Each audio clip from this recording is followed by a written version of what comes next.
I'm staying here this summer. I'm having a house being built. Okay. I don't feel like spending any more money. No Whataburger for you then. Huh? No Whataburger for you then. Nah.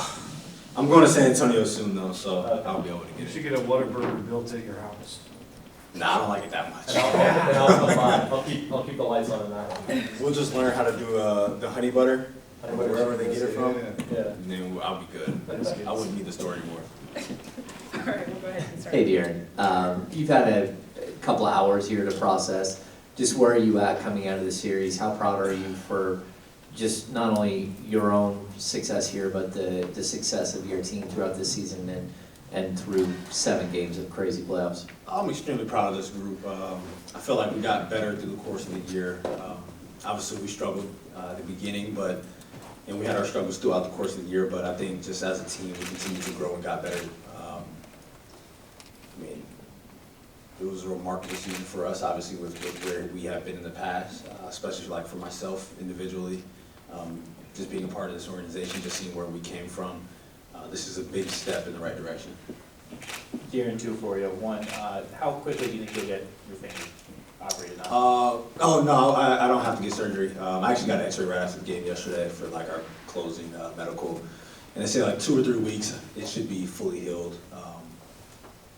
I should wear a splint, which I don't have right now, but like there should be no risk of getting hit right now.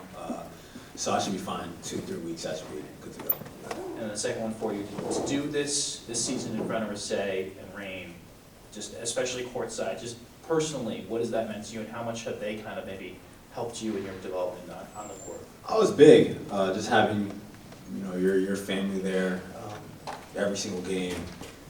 I mean, Rasay helps me in my development both on and off the court. So a lot of what I do is a testament to her and just the discipline that she's helped instill in me. And then with the baby coming, I mean, it was I think I started playing my best basketball as soon as he was born. I'm not sure how much that actually helped in the correlation, but just having him here was, I think it was fun, just being able to have a baby in the house with us. Darren, last year at this time, you were talking about how disappointed you were in your season and the need for accountability, and a lot's changed over the last year. I'm curious for you, like what's been the biggest change for you individually, maybe mentally, maybe off the floor? What changed? How did you change in the last year? I think even with that, going back to the other question, like having Rasay here, and obviously once Mike was hired, and she worked with Mike and Luke, that was I think a big part of my development this year. And it's funny because Jordy was like, he doesn't think that I got a lot better, but it was just the discipline and having someone who pushed me and being held accountable was a big reason and a big part of my success this year as an individual.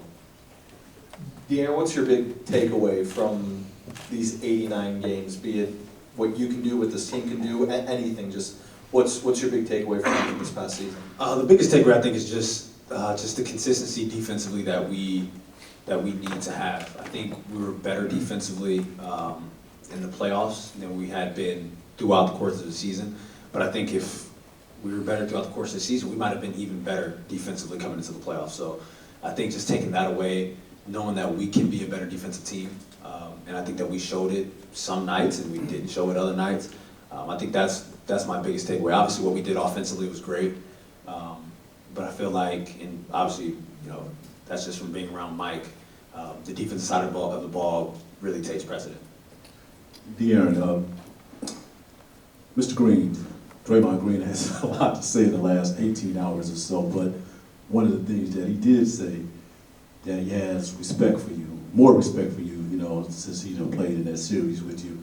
Just want to get your commentary on that and where your respect level is with him. Yeah, I mean, that's ultimate competitor. When you step out there playing against the Warriors, you're going to get Draymond's best.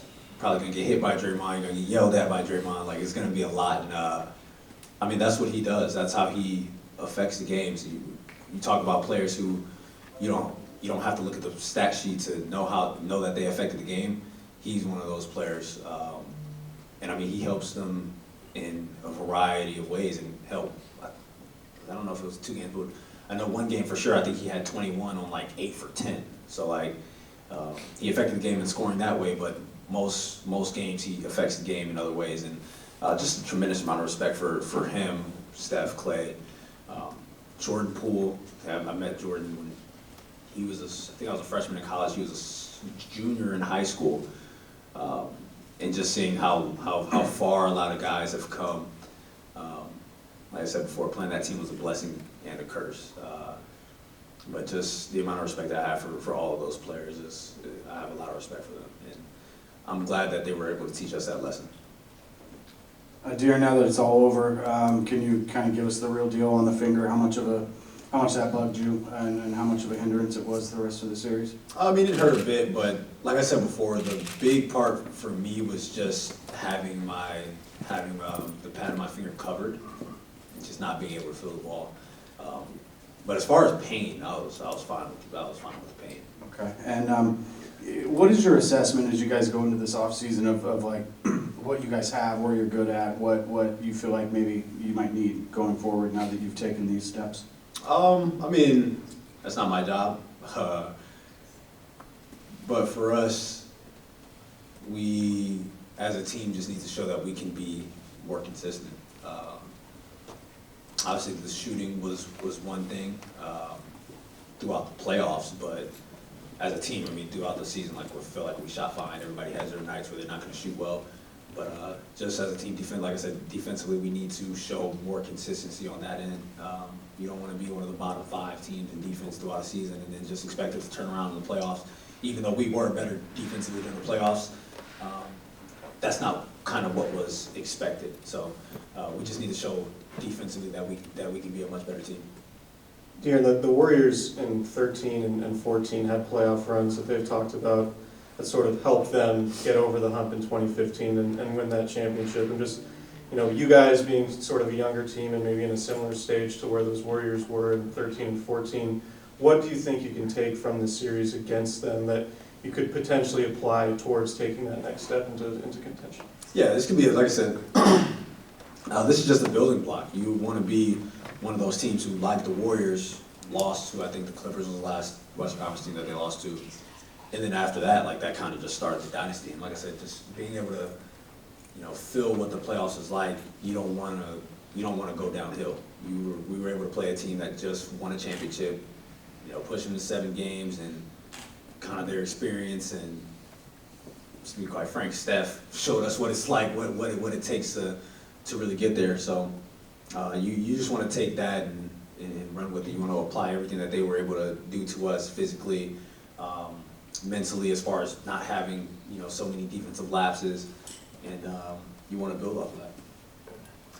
Fox, with the beam, the playoff crowds, just the energy in the city, reuniting with Malik Monk, so many different things that could be classified as a special season. I'm just curious, outside of the basketball element, how special was this career for you from almost like a narrative standpoint for just the year that you experienced?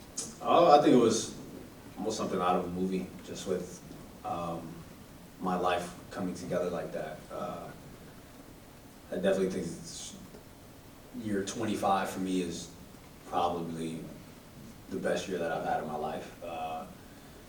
And I mean, I want to keep this going. I want to keep this feeling going. I told GA, one of our video guys, I'm like, I don't know if I told y'all this yesterday, but I was like, this is probably the first time that the season ended and I'm like upset, because of the way it ended, and we felt like, we could have kept playing, we could have, gotten to the second round and, kept our season going. This is the first time that I actually felt like the season ending was kind of hurt for me. And like I said, you want that sting to last a little bit so that you don't want to feel that again. And I feel like that'll help you build towards the future. Couple more. When you mentioned a minute ago that, off-season signings, trades, decisions are not your job, but I think I ask you every year, do you want to have a voice in that room? And it seems like this current executive staff has kind of brought you in it a little bit in recent times to kind of bounce things off you or at least get your feedback. How comfortable are you in those decisions, being able to have a voice there, and do you want to be heard in those circumstances? I mean, I'm comfortable with it, if they ask me, but I feel like for the most part, like we're on the same page. We usually know what we need. It's not rocket science how most teams are built, you know, in the NBA, especially with teams that win at a high level. It's not rocket science how they're built. So whenever we do talk about it, we're usually pretty much on the same page. Two things for you. First, what are some of your favorite, like, specific moments from this season that you feel like you're gonna remember for a long time? I feel like the Orlando game winner definitely is one, and the Clipper game. Like, I mean, that's a game that's gonna be remembered for not only for Clipper fans and Kings fans, but just basketball fans in general. That's gonna be a game that's probably always remembered. So I would say that's probably the biggest one. And then, I don't know if it's too early, but do you already have an idea on what you as an individual wanna work on throughout the course of this offseason? Yeah, definitely. I mean, for me, it's obviously, it's always gonna remain the same. You know, be a more consistent shooter from three, from the free throw line. Getting stronger, being a better finisher at the rim, especially like through the playoffs. I don't think I finished at the rim at the rate that I usually did. But shooting will always, I feel like for myself, will always be the top thing. Unless I start just shooting like Steph. But yeah, that'll always be the top thing for me going into every offseason, I think. Dan, I was gonna ask you, given this core and what you did this year, how excited you were for next year, but you saying that this is the first time the end of the season is kind of hurt and you were upset about it, I guess you can tie that in with that. How different of a feeling is that for you compared to your first 5 years in the league, and how is that gonna fuel you for next year? Honestly, I would say that's a better feeling. Like you wanna end the season, like if you didn't win, you wanna end the season like upset, like you didn't accomplish whatever it was that you wanted to accomplish. So that's not a bad thing. And you, like I said, you take that feeling and you build off of that feeling because you don't want to feel that again.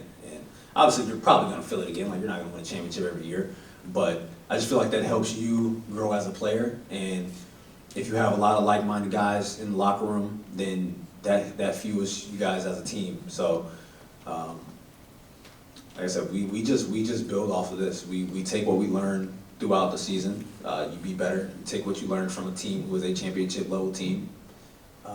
You take the hurt that you felt, and you become a better team. Fox, we're getting Harrison in just a sec. If this is the last time you played with Harrison, we don't know what's going to happen this summer with him as free agent. Just how much has he meant to you as a mentor and a veteran in your locker room for the last 4.5 years? HB's been big, man. From the moment that he got here, you just saw the professionalism that he had. We've had our lockers next to each other since he's been here too. So just the little lessons, and obviously it's a lot bigger than basketball for HB. Knowing, you know, that he's a businessman, he's a part of the NBPA. So anytime there's a meeting, he lets us know. He was huge for me in just showing me how I needed to work to get to the next level. So, because when he got here, he had already won a championship. He had already played in 2 finals, been in the playoffs multiple times, and just seeing the way that he worked, being here early, staying late, you know, whatever it may be, has made my work ethic that much better. Which ultimately I feel like that's what has gotten me to this point, and what a lot of people have seen. So obviously I don't know yet, but if it is, then I mean those are the life lessons that I feel like I've learned from HB since he's been here. Thanks, everyone. Thanks, Thanks, Jen. Joe. Thank you guys.